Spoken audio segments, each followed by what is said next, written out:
Hosadiganta digital ಚಾನೆಲ್ನ ಎಲ್ಲ ವೀಕ್ಷಕರಿಗೆ ನಮಸ್ಕಾರ. ಸರ್ಪದೋಷ ಈ ಮಾಲಿಕೆಯಲ್ಲಿ ಮಕರ ರಾಶಿಯವರಿಗೆ ಸರ್ಪ ಕೊಡಬಹುದಾದಂತಹ ದೋಷಗಳ ಪಟ್ಟಿ ಯಾವುದು, ಯಾವ ರೀತಿಯ ಇಕ್ಕಟ್ಟಿಗೆ ಇದು ಸಿಲುಕಿಸಬಹುದು. ಮಕರ ರಾಶಿಯವರು ಬಹಳ ಎಚ್ಚರದಲ್ಲಿರಬೇಕಾದಂತಹ ವಿಚಾರ. ಯಾಕೆ ಅಂದರೆ ಈ ಮಕರ ರಾಶಿ ಇದು ನೋಡಿ, ಇಲ್ಲಿ ಶನೈಶ್ಚರ ಈ ಮನೆಯ ಯಜಮಾನನಾಗಿದ್ದರೂ ಕೂಡ ಈ ಮನೆಯ ಒಂದು ತೊಂದರೆ ಏನೆಂದರೆ, ಎರಡು ಬೆಳಕಿನ ಮೂಲದ ಸೂರ್ಯ ಚಂದ್ರರ ನಕ್ಷತ್ರಗಳು ಇಲ್ಲಿ ಅಡಕವಾಗಿದೆ. ಅದು ಉತ್ತರಾಷಾಢ, ಶ್ರವಣ, ಇನ್ನೊಂದು ಧನಿಷ್ಠ. ಆ ಧನಿಷ್ಠ ಅನ್ನುವಂಥದ್ದು ರಾಹುವಿಗೂ ಅಷ್ಟೇ ವಿರೋಧ, ಶನೈಶ್ಚರನಿಗೂ ಅಷ್ಟೇ ವಿರೋಧ. ಹಾಗಾಗಿ ಈ ಬೆಳಕಿನ ಮೂಲಗಳಾದಂತಹ ಉತ್ತರಾಷಾಢದ ಯಜಮಾನ ಸೂರ್ಯ, ಶ್ರವಣ ನಕ್ಷತ್ರ ಯಜಮಾನ ಚಂದ್ರ, ಇವರಿಬ್ಬರೂ ರಾಹುವಿಗೆ ವಿರೋಧಿಗಳಾಗಿಯೇ ಇರ್ತಾರೆ. ಹಾಗೆಯೇ ಮಂಗಳನಿಗೆ ಇದೇ ರಾಹು ವಿರೋಧಿಯೂ ಹೌದು, ಹಾಗೆ ಈ ರಾಶಿಯ ಯಜಮಾನನ ವಿರೋಧಿಯೂ ಹೌದು. ಈ ಎಲ್ಲ ನೆಲೆಗಟ್ಟಿನಲ್ಲಿ, ಈ ಎಲ್ಲ ಘಟಕಗಳ ನೆಲೆಯಲ್ಲಿ ಯೋಚಿಸುವುದಾದರೆ ಮಕರ ರಾಶಿಯವರಿಗೆ ತುಂಬ ಯಾತನಾದಾಯಕವಾದಂತಹ ಪರಿಣಾಮಗಳನ್ನು ಈ ರಾಹು ನಿರ್ಮಿಸಬಲ್ಲ. ಹಾಗೆ ನೋಡಿದರೆ ಭಾರತೀಯ ಜ್ಯೋತಿಷ್ಯ ವಿಜ್ಞಾನ ಶನೈಶ್ಚರನ ಸ್ವರೂಪವೇ ಸಾಂಕೇತಿಕವಾಗಿ ರಾಹುವಿನಲ್ಲಿ ಇದೆ ಅನ್ನುವಂಥದ್ದನ್ನು ಅದು ಒಂದು ಮಗ್ಗಲಿನಲ್ಲಿ ಅದು ಎತ್ತಿ ತೋರಿಸ್ತದೆ. ಆದರೆ ಇನ್ನೊಂದು ಮಗ್ಗಲಿನಲ್ಲಿ ತನ್ನದೇ ಅಂಶವನ್ನು ಸಾಂಕೇತಿಕವಾಗಿ ನಿರೂಪಿಸುವಂತಹ ರಾಹು ಮಕರ ರಾಶಿಯವರಿಗೆ ಯಾಕೆ ಘಟಸರ್ಪದ ರೀತಿಯಲ್ಲಿ ಎದ್ದು ನಿಂತು ವಿಷವನ್ನು ಕಕ್ತಾನೆ ಅನ್ನುವಂಥದ್ದನ್ನು ಯೋಚಿಸಿದಾಗ ಹಲವು ಸಲ ನೋಡಿ, ನಮ್ಮ ಘಟಕಗಳೇ ನಮಗೆ ವಿರೋಧವಾಗಿ ನಿಲ್ತವೆ. ನಮಗೆ ಯಾವುದೋ ಒಂದು ರೋಗ ಇದೆ ಅಂತ ಹೇಳಿದವಾಗ ಆ ರೋಗಕ್ಕಾಗಿ ನಾವು ಸ್ವೀಕರಿಸಬೇಕಾದಂತಹ ಔಷಧ ಏನಿರುತ್ತೆ ಅದು ಇನ್ನೊಂದನ್ನು ಹುಟ್ಟು ಹಾಕುವಂತಹ ಒಂದು ಕೆಟ್ಟತನವನ್ನು ಅದು ತೋರಿಸ್ಬಿಡುತ್ತೆ.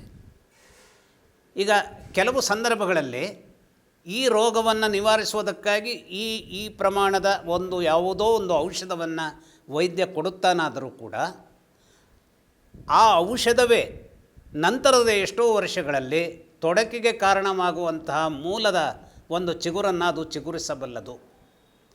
ಆದರೆ ವೈದ್ಯರಿಗೆ ಅನಿವಾರ್ಯವಾದಂಥದ್ದೇನಿರುತ್ತೆ, ಈಗ ಬದುಕಿಸ್ಬೇಕು ಅವನನ್ನು. ಹಾಗಾಗಿ ಇಲ್ಲೂ ಮಕರ ರಾಶಿಯ ಸಂದರ್ಭದಲ್ಲೂ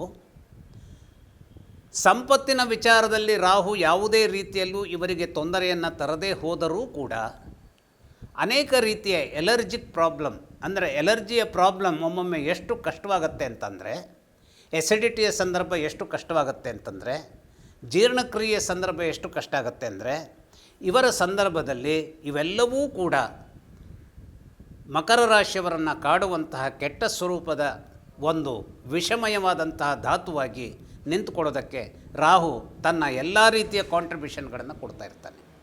ಹಾಗಾಗಿ ಮಕರ ರಾಶಿಯವರು ಆರೋಗ್ಯದ ವಿಚಾರದಲ್ಲಿ, ಪರ್ಟಿಕ್ಯುಲರ್ಲಿ ನೀರಿನ ಸಂದರ್ಭ, ಅಷ್ಟೇ ಪರ್ಟಿಕ್ಯುಲರ್ ಆಗಿ ತನಗೆ ಯಾವುದು ಎಲರ್ಜಿ ಅನ್ನುವಂಥದ್ದನ್ನು ಗ್ರಹಿಸುವಂತಹ ಸಂದರ್ಭ, ಹಾಗೆಯೇ ವಾತ ಪ್ರಕೃತಿಯವರಾದರೆ ಅದಕ್ಕಾಗಿನ ಆಹಾರವನ್ನು ಎಷ್ಟೇ ಇವರಿಗೆ ಇಷ್ಟದ ವಿಚಾರವಾದರೂ ಅದನ್ನು ಬಿಡಬೇಕಾದಂತಹ ಸಂದರ್ಭವನ್ನು ಇವರು ನಿರ್ಮಿಸಿಕೊಳ್ಳಬೇಕು.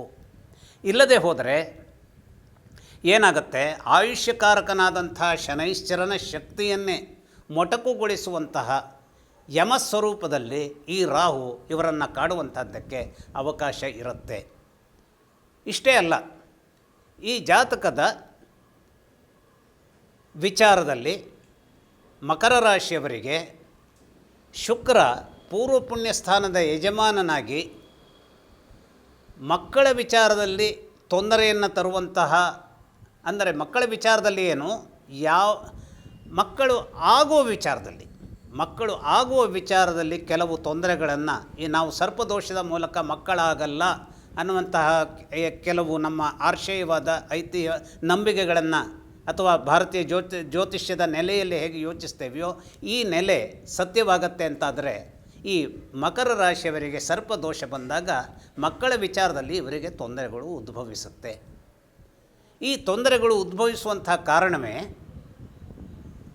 ತನ್ನ ಆಂತರ್ಯದಲ್ಲಿ ಪೂರ್ವ ಪುಣ್ಯ ಸ್ಥಾನ ಮಕರ ರಾಶಿಯವರಿಗೆ ಯಾವುದು ಪೂರ್ವ ಪುಣ್ಯ ಸ್ಥಾನವೋ ಆ ಪೂರ್ವ ಪುಣ್ಯ ಸ್ಥಾನದ ವಿಚಾರದಲ್ಲಿ ಅಲ್ಲಿ ಅಡಕವಾಗಿರುವಂತಹ ರೋಹಿಣಿ ನಕ್ಷತ್ರ ಏನಿದೆ ಅದು ರಾಹುವಿಗೆ ಈ ಮಕರ ರಾಶಿಯಲ್ಲಿರುವಂತಹ ಶ್ರವಣ ನಕ್ಷತ್ರವು ಮತ್ತು ವೃಷಭ ರಾಶಿಯಲ್ಲಿರುವಂತಹ ರೋಹಿಣಿ ನಕ್ಷತ್ರವು ಎರಡೂ ಚಂದ್ರನದ್ದೇ ಆಗಿರುವ ಕಾರಣದಿಂದಾಗಿ ಮಕ್ಕಳ ವಿಚಾರದಲ್ಲಿ ತೊಂದರೆಗಳನ್ನು ಸೃಷ್ಟಿಸಬಹುದಾದಂತಹ ವಿಚಾರಕ್ಕೆ ರಾಹುವನ್ನು ಸಶಕ್ತಗೊಳಿಸುತ್ತೆ. ಹಾಗಾದರೆ ಇದು ಯಾವ ರೀತಿಯಲ್ಲಿ ಸಶಕ್ತಗೊಳಿಸುತ್ತೆ, ಇದರ ಸಂವಿಧಾನ ಏನು, ಇದರ ಆ ಒಂದು ಪ್ರಾಕೃತಿಕ ಸ್ವರೂಪ ಏನು, ಇದನ್ನು ಎಕ್ಸ್ಪ್ಲೇನ್ ಮಾಡುವಂಥದ್ದು ಕಷ್ಟ. ಒಟ್ಟಿನಲ್ಲಿ ಮುಖ್ಯವಾಗಿ ಹೇಳುವಂಥದ್ದು ಮಕ್ಕಳ ಸಂದರ್ಭದ ವಿಚಾರ ಅಥವಾ ನಮ್ಮ ಆರೋಗ್ಯದ ವಿಚಾರ, ಈ ಎರಡು ನೆಲೆಯಲ್ಲಿ ನಾವು ಅನೇಕ ರೀತಿಯ ಒಂದು ಎಚ್ಚರವನ್ನು ವಹಿಸಿದೆವು ಅಂತಾದರೆ ರಾಹು ದೋಷವನ್ನು ಅಲ್ಲಿಯೇ ಬಡಿದು ಪುಡಿ ಮಾಡಬಹುದಾದಂಥ ಶಕ್ತಿಯನ್ನು ನಾವು ಖಂಡಿತವಾಗಿಯೂ ಪಡೆಯಬಹುದು ಮತ್ತು ಆ ಪಡೆಯುವಿಕೆಯಲ್ಲಿ ಗೆಲ್ಲಬಹುದು ಅನ್ನುವಂಥದ್ದನ್ನು ಹೇಳ್ತಾ ಈ ವಿಚಾರವನ್ನು ಇಲ್ಲಿ ಮುಗಿಸ್ತಾ ಇದ್ದೇನೆ. ನಮಸ್ಕಾರ.